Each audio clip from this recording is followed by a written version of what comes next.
مراقب ہو جائے اسے ہر جگہ نعمت و رحمت ہی نظر آئے گی، ہر جگہ، چاہے دکھ میں، دکھ بھی اس کے لیے نعمت اور رحمت ہے، سکھ بھی اس کے لیے نعمت اور رحمت ہے، اس لیے وہ کبھی بھی بدظن نہیں ہوگا، چاہے وہ اللہ اسے کسی بھی حال میں رکھے اسے وہ دونوں صفتیں نظر آتی رہیں گی اور صفت ہی اس کے دل کا اطمینان ہوگا۔ کیا ہوگا؟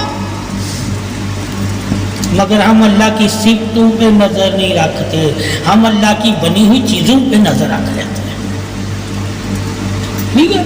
وہ جو ہم بنی ہوئی چیزوں پہ نظر رکھتے ہیں تو پھر ہمارا دل نہیں لگتا، کہتے ہیں وہ ہوگی تو لگے گا، وہ ہوگی تو لگے گا، ٹھیک ہے؟ اور جب صفتوں پہ نظر رکھتے ہیں تو دل لگا ہی رہے گا، ٹھیک ہے؟ اس لیے اللہ نے کہا تم میری طرف جو آنا ہے وہ میری تخلیق کی چیزوں سے نہیں آنا، تمہیں میری طرف میری صفتوں سے آنا ہے۔ کیا شان ہے اللہ کی، کہ ہم اللہ کی طرف جب ہم جا رہے ہوتے ہیں یا جانا چاہتے ہیں تو صرف اللہ کی صفتوں کو ہی اپنائیں گے، ہم اس کی بنی ہوئی تخلیقی چیزیں ہم اپنا کر نہیں اللہ کو راضی کر سکتے، مگر اس نے کہا میری صفتوں کے ذریعے مجھے راضی کر لو، کیا کر لو؟ اس لیے اولیاء اللہ کے پاس انسان صفتوں کے لیے آتا ہے، چیزیں تو کافروں کے پاس بھی ہوتی ہیں، سونا چاندی ہیرے جواہرات، کافر کے پاس کیا نہیں ہوتا، کہا میری صفتیں نہیں ہوتی، ٹھیک ہے؟ وہ ان سے کام ہی نہیں لیتے، کیا نہیں لیتے؟ کس سے؟ میری صفتوں سے، اللہ کہتا ہے میری صفتوں سے کافر کام نہیں لیتا، کیونکہ اسے چیزیں نظر آتی ہیں، میری صفتیں نظر نہیں آتی، اس لیے وہ چیزوں سے محبت کرنے لگ جاتے ہیں۔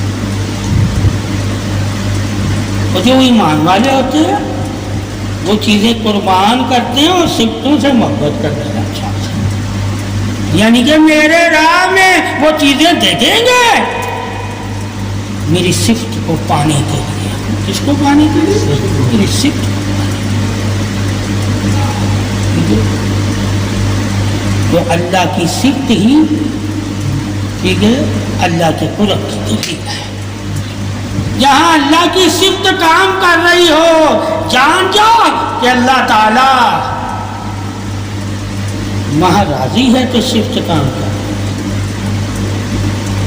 جس سے اللہ راضی ہوتا ہے اسے اپنی صفت عطا کر دیتا ہے۔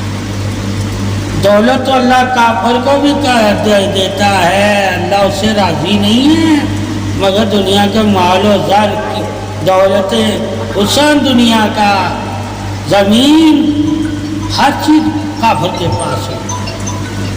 کیا نہیں ہوتا کافر کے پاس؟ کا صفت نہیں ہوتی۔ تو یہ اللہ والوں کے پاس علم کے لینے نہیں انسان آتا، صفت لینے آتا ہے۔ اب وہ علم کی صفت ہم سے لے جائے، وہ حکمت کی صفت ہم سے لے جائے، وہ عدل کی صفت ہم سے لے جائے، وہ شفا کی صفت ہم سے لے جائے، وہ طریق کی صفت ہم سے لے جائے، کوئی صفت لے کر چاہے جائے۔ اگر بغیر صفت کا ہی چلا جائے تو سمجھو وہ کبھی اللہ والا اس نے ہمیں سمجھا ہی نہیں تھا، اور نہ کوئی وہ اللہ والے کو جانتا تھا۔ صرف تمہارے ساتھ تمہارے کردار میں کام کرنی چاہیے۔ جب وہ صرف تمہارے کردار میں تمہارے ساتھ کام کرے گی تو ہر بندہ تمہاری تعریف کرے گا، پھر تمہیں پتا چلے گا کہ ہم باقی کسی اللہ والے کے پاس۔ اللہ پھر کہتا میں اسے بندے کو صفت دے کر اس سے کام لیتا ہوں۔ کیا لیتا ہوں؟ اب صفت کیا کس وجہ سے تمہیں دی ہے اللہ نے؟ کہ تم اس صفت سے لوگوں کا بھلا کرو گے۔ کیا کرو گے؟ اور لوگ تمہیں پکاریں گے بھلے کے لیے، انسان کو نہیں بنایا خدا نے کہ کوئی انسان سے مدد مانگے. کیا مانگے؟ تاکہ شرک سے ہمیشہ مومن یعنی کہ اللہ والا پاک رہے شرک سے. کہا کب وہ پکاریں گے تجھے مدد کے لیے؟ جب میری صفت تیرے ساتھ کام کرے گی تو لوگ کام دے کے تمہیں آوازیں دیں گے. ٹھیک ہے؟ پھر ہم بزرگوں کو آوازیں دیتے ہیں. اس کی وجہ کیا ہے کہ اللہ کی صفت بزرگ کو عطا ہو جاتی ہے. شرک تو تب ہے جب نفس کو ہم پکارے. کیا بنائے؟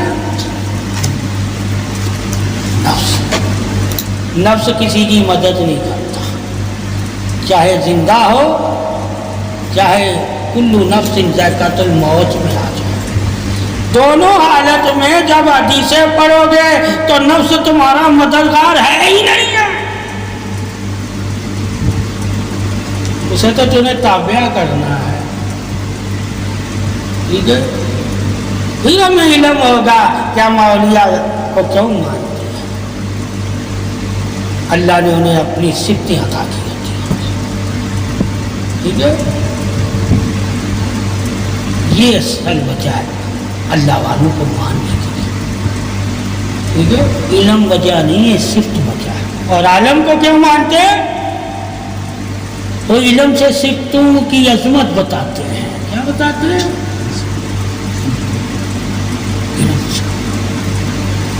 ٹھیک ہے؟ اب ایک علم سے بتا رہا ہے کہ بغیر صفت کے تو اللہ کے قریب نہیں ہو سکتا. ایک ڈائریکٹ صفت تم نے دے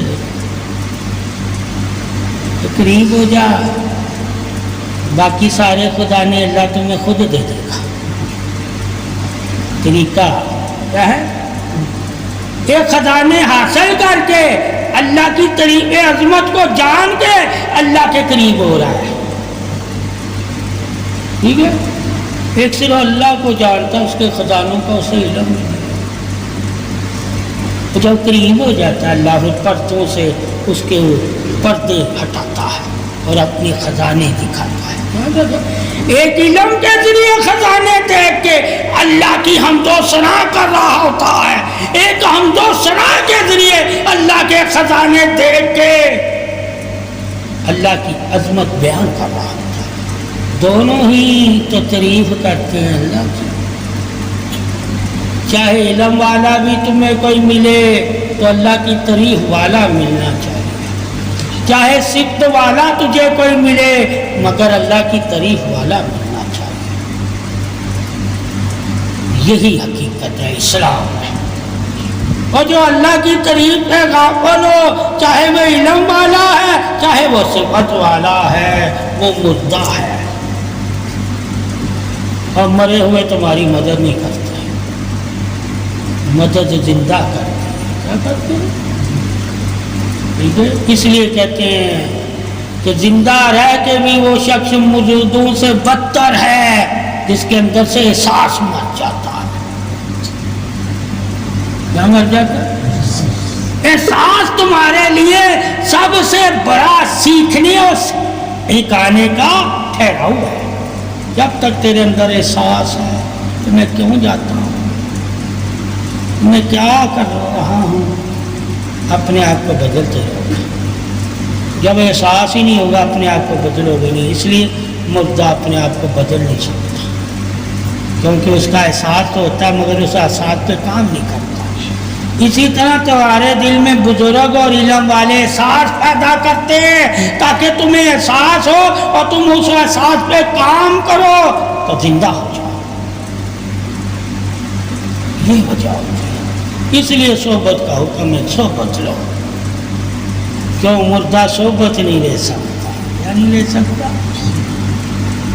تو سمجھ لو جب تک تم کسی اللہ والے کی یا نبی اکرم صلی اللہ علیہ وسلم کے علم والے کی صحبت نہیں لیتے تم زندہ نہیں ہوتے.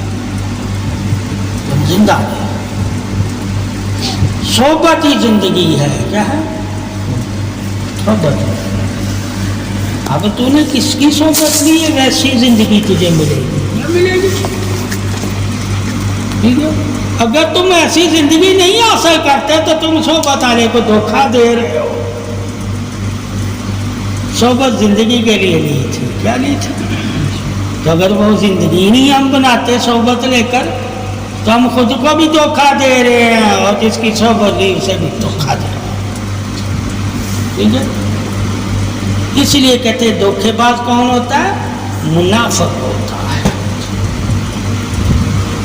منافق کی کیا پہچان ہے؟